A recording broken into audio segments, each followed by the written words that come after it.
Shalom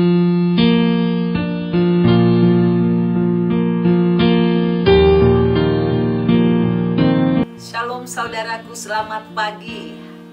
Tiba lagi waktunya di pagi ini kita membuka kitab Amsal untuk mempelajari karakter yang baik yang diberikan Tuhan kepada kita.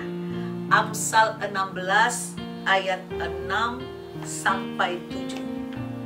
Dengan kasih dan kesetiaan kesalahan diampuni. Karena takut akan Tuhan orang menjauhi kejahatan. Jikalau Tuhan berkenan kepada jalan seseorang, maka musuh orang itu pun didamaikannya dengan dia.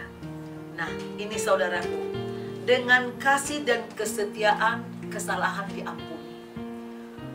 Saya adalah seseorang yang sangat sensitif, saudaraku.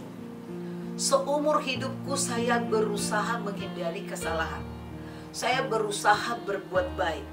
Tetapi ternyata kebaikan kita pun, misalnya nih ada orang bilang nih, 10 kali kita berbuat baik, pas ke-11 kali kita tidak berbuat baik kepada seseorang, wah, orang bisa marah sama kita. Kita bisa dicap aneh-aneh. Khususnya apalagi saya yang suka bersaksi tentang Tuhan. Nah, mereka yang belum betul-betul diubahkan firman Tuhan akan terus seperti mencari-cari kesalahan. Kesalahan mereka tidak sadar mereka perbuat. Tetapi karena kita membicarakan firman Tuhan, kalau ada satu seperti bergirang mereka menemukannya, seperti mencari jarum di tumpukan semak, saudaraku. Demikian seringkali orang benar diperlakukan oleh orang-orang fasik atau orang-orang bertobat. Sehingga walaupun kita tidak melakukan kesalahan, tidak menyakiti orang lain, bisa ada seseorang yang membenci kita, saudaraku. Ada banyak saya temui orang yang mengalami dibenci karena dia mengikut Tuhan. Tidak berbuat jahat, saudaraku, tapi orang bisa tersinggung. Kata-kata orang ini, saudara, bisa menyakiti. Nah, tetapi orang yang takut kepada Tuhan, dia akan menangis di bawah kaki Tuhan. Dia akan katakan, ampuni orang itu walau hatinya terluka. Ampuni dia, Tuhan. Dia tidak mengerti apa yang dia lakukan. Nah, ini saudaraku, dengan kasih, iblis akan mengintimidasi. Ah, kau bohong, kau bilang ampuni, kau buktinya sakit hati. Tapi ketika kita mencoba mengucapkan saya ampuni, dan kita juga minta pengampunan kepada Tuhan, maka Tuhan akan mengambil sakit hati itu dari hati kita. Nah, di sini saudaraku dibutuhkan kesetiaan. Kesetiaan kepada Tuhan, ya, yang utama. Kalau kita setia kepada Tuhan, kita tahu Tuhan Yesus Kristus itu tidak pendendam. Musuh pun diselamatkan, saudaraku. Kita ini semua manusia sebenarnya musuh Tuhan ketika kita hidup dalam kegelapan. Tapi dia datang bukan mencari orang benar. Dia mencari orang-orang berdosa dan diubahkan. Dia tebus, dia ampuni, dia tolong. Nah, dia menginginkan orang yang sudah percaya kepada dia memiliki kesetiaan mengikuti karakter Kristus ini, saudaraku.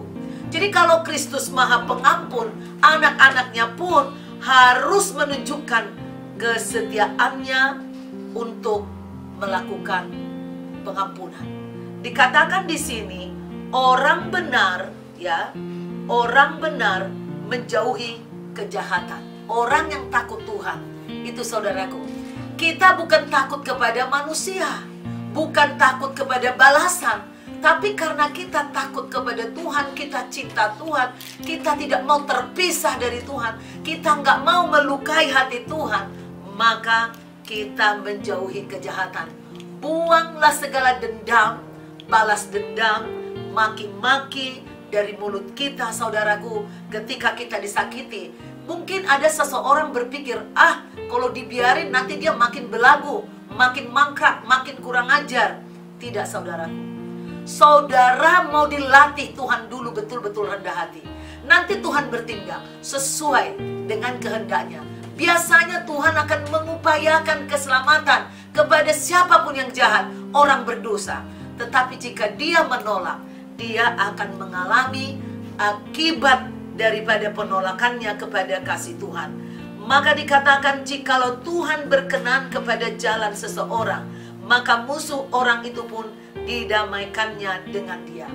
Saudaraku, ada beberapa kasus saya alami, baik dengan teman kerja maupun dengan keluarga. Mereka tiba-tiba mendiamkan saya, menyakiti saya, saudaraku. Saya hanya menangis kepada Tuhan, berdoa kepada Tuhan. Dan tiba-tiba orang ini datang kepada saya, meminta maaf dan meminta tolong didoakan. Nah ini saudaraku, kalau di hati kita tidak ada kepahitan, maka orang yang berbuat dosa kepada kita akan disuruh Tuhan datang. Dan akan ada damai sejahtera. Tuhan bisa memberi kita pengampunan untuk kekuatan juga mengampuni orang lain. Demikian saudaraku, jangan simpan dendam di hatimu kepada saudaramu, kepada orang lain atau kepada siapapun. Ampuni mereka, Tuhan akan bertindak. Dan ketika saudara bertindak, ada upah yang menantimu, baik di dunia ini maupun untuk nanti akhirat. Di dunia ini ada banyak hadiah-hadiah yang akan diberikan Tuhan kepada orang yang pemaaf, berarti orang yang lembut hatinya. Tuhan Yesus memberkati saudara. Dari CBM 7 dengan saya Pendeta Deborah Dumasi Sianipar. Saudara klik kembali di YouTube CBM 7 TV atau CBM 7 TV. Saudaraku, itu adalah singkatan dari Christ Bride Ministry Jakarta, Indonesia. Jika saudara terberkati, klik di YouTube dan like, juga subscribe bagi yang belum. Juga jangan lupa share kepada banyak orang. Tuhan Yesus memberkati.